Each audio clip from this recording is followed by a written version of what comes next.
At nearly 82, when many legends have already chosen to slow down, Gladys Knight just shared something simple. Back on tour. Get your tickets. Can't wait to see you soon. Posted only a few hours ago. And somehow, that one message says everything. Because this is not a farewell. It's a rhythm she never really left behind. But what makes her story feel different today is not the stage. It's where she goes after the music fades.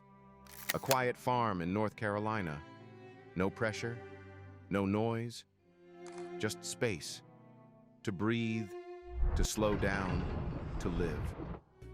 So how does someone still traveling, still performing at 82, also build a life that feels this calm? Is this rest? Or is it something deeper? A new way of living, where you don't stop chasing life. You simply learn how to move through it. With peace? For Gladys Knight, the answer is not what most people expect. It's not a penthouse, not a celebrity-filled neighborhood. It's a quiet stretch of land in Fairview, North Carolina, just outside Asheville. North Carolina Farm, place that slows everything down. According to EnchRabbitHole.com, after marrying William McDowell in 2001, the couple went on to purchase a 20-acre ranch there about 6 years later. And even today, that place still feels current, still alive.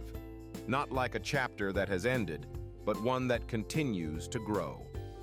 In fact, recent glimpses shared by her husband on Instagram, @FortuneAndMind, show just how much care has gone into shaping that space. At first glance, it's simple, but the more you look, the more intentional it feels. The house sits quietly on a wide, open plot of land, surrounded by carefully maintained green lawns and layers of natural scenery that stretch beyond the frame. There's no sense of crowding, no pressure from the outside world, just space. A modern garden-style home anchors the property, with a dark pitched roof that gives it a grounded, almost timeless presence. Above, an upper-floor balcony opens outward, not toward a city skyline, but toward trees, sky, and distance. And leading up to it, a paved pathway winds gently through neatly trimmed hedges, the kind of detail you only notice when life slows down enough to see it, especially at sunset, when the light softens everything, the house, the land, even the pace of the moment itself. Because this isn't a place built to impress anyone. It's built to support a life that no longer needs to prove anything. A life where mornings can begin quietly, without schedules, without cameras, just presence. And over time, a space like this begins to shape the person living in it. But here's the part that makes it even more interesting. This isn't where she went to disappear. She still shows up on stage, even now. Which means this home was never meant to replace her career. It was meant to balance it. A place to return to, a place to reset. If this is the life she chose, what kind of system did she build that allows her to move this freely between two completely different worlds? For Gladys Knight, the answer is not just money, it's a lifetime, carefully turned into a system. Net worth. As of March 2026, Celebrity Net Worth estimates that Gladys Knight has a net worth of $8 million. But that number alone doesn't explain much. Because to understand it, you have to go all the way back to the beginning. Long before the awards, before the tours, before the recognition, there was a 4-year-old girl singing in a church. Mount Moriah Baptist Church became her first stage. Not glamorous, not global, but real. By the age of 8, she had already won Ted Mack's The Original Amateur Hour, a moment that quietly signaled something bigger was coming. And then, at just 9 years old, she didn't step into the industry alone. She built something with her family, Gladys Knight and the Pips. What started as a small group quickly became a professional act, signing with Brunswick Records in 1957 and releasing their first album by the time she was only 16. From there, everything expanded. Motown in 1966. A series of records that didn't just chart, they lasted. I Heard It Through the Grapevine. If I Were Your Woman. Neither One of Us. Midnight Train to Georgia. Songs that didn't just make money. They built identity. According to bestsellingalbums.org, the group sold around 3.5 million albums in the US. But even that was only one layer, because what followed was even more important. 11 number one R&B singles, 6 number one albums, 3 Grammys as a group, and eventually, induction into the Rock and Roll Hall of Fame. Then came the transition. Her solo career brought new milestones. That's what friends are for. Good woman, at last, one voice. A total of 7 Grammy Awards across her career. More than 30 top 40 R&B albums. But here's where the story shifts. Because success at that level is not just about what you earn in the moment. It's about what continues long after.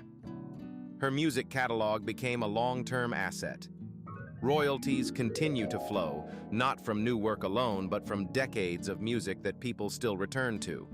And in late 2025, that system became even more structured. A licensing agreement with Reservoir Media gave them rights to her publishing and recordings, turning her lifetime of music into a managed, income-generating asset. This is no longer just artistry, it's infrastructure. But music was never the only path she explored. In 1976, she stepped into acting with the lead role in Pipe Dreams, earning a Golden Globe nomination, a signal that her presence could move beyond the stage. Over time, she appeared in films like Hollywood Homicide, Almost Christmas, and Coming to America, while also building a steady presence on television, from Charlie and Company to guest roles in series like The Jeffersons, The Jamie Foxx Show, and Hawaii Five-0. She even stepped into popular formats like Dancing with the Stars and The Masked Singer, adapting to new audiences without losing her identity. And while detailed salaries for these appearances were never publicly disclosed, they formed part of a broader pattern. A career that didn't rely on a single stream, but continued to evolve over time. Beyond entertainment, her ventures extended into business. She co-owned the Gladys Knight and Ron Winans Chicken and Waffles restaurant chain, working alongside her son in Atlanta. Like many long careers, it wasn't without challenges, including tax-related issues in 2016. But it remained another layer in a life built through multiple directions. Real estate also played its role.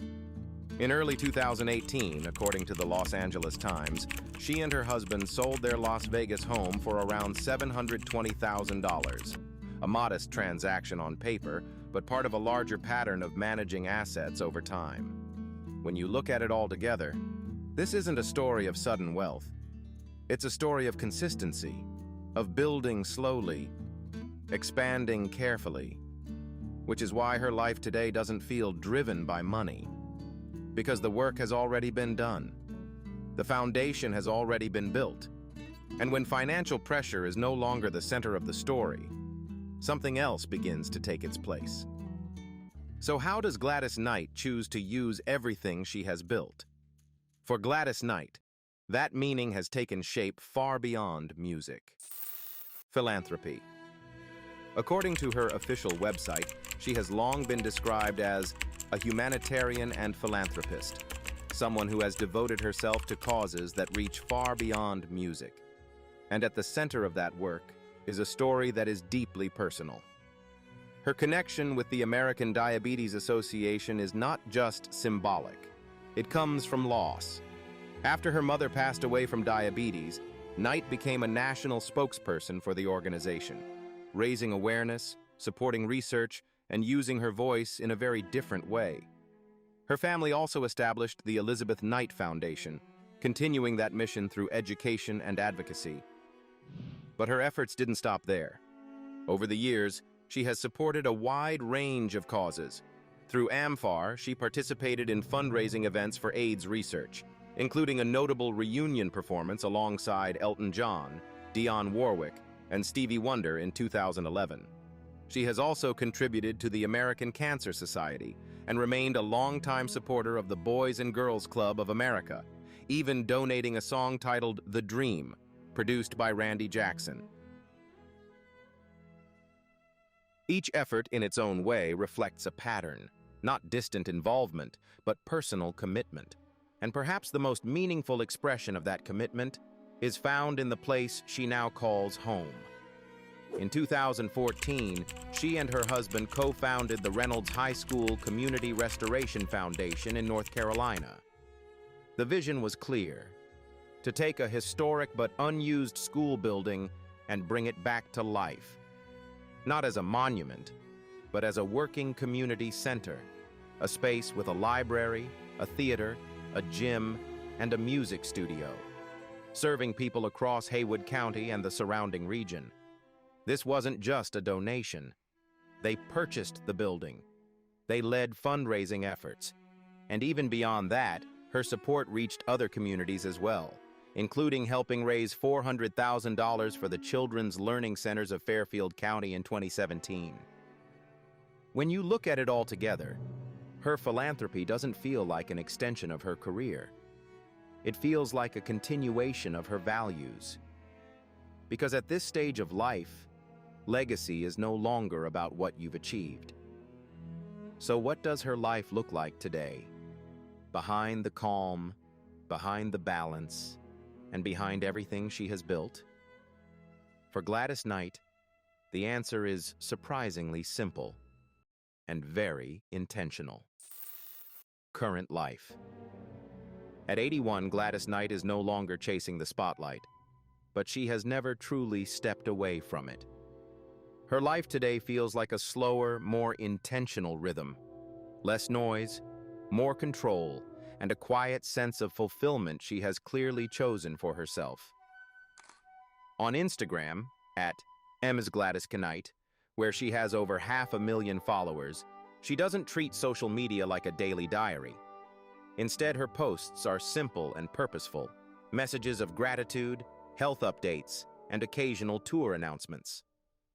On March 31st, she shared news about an upcoming tour, a subtle reminder that even now she is still performing, still moving forward, still connected to the stage that defined her life. She currently lives in Fairview, North Carolina, near Asheville, a peaceful setting far removed from the chaos of the entertainment world. There, she shares her life with her husband, William McDowell. Together, they've built something meaningful beyond music, transforming a former school in Canton into a community center. Their marriage, which began in 2001, has lasted more than 2 decades, no small feat in the world of fame. Despite a notable age difference, their partnership has remained steady. And according to People, he has stood beside her through major public moments, from award shows to industry events, always present, always supportive. Before this chapter, her personal life included multiple marriages and 3 children. Her late son, James Jimmy Gaston Newman III, passed away in 1999. Her daughter, Kenya Maria Newman, has been involved in managing aspects of her career, and her son, Shanga Ali Hankerson, became known for running the chicken and waffles restaurant chain associated with her name. Family, too, remains a central part of her life. She is a mother of 3. Her daughter, Kenya, has played a role in managing her career. Her son, Shanga, has been connected to her business ventures, and her late son, Jimmy, remains a quiet but meaningful part of her story, a loss that still carries weight over time. But like many families, her story hasn't been without tension. In 2025, a public conflict brought attention to her personal life, raising concerns about her health and the demands of her schedule.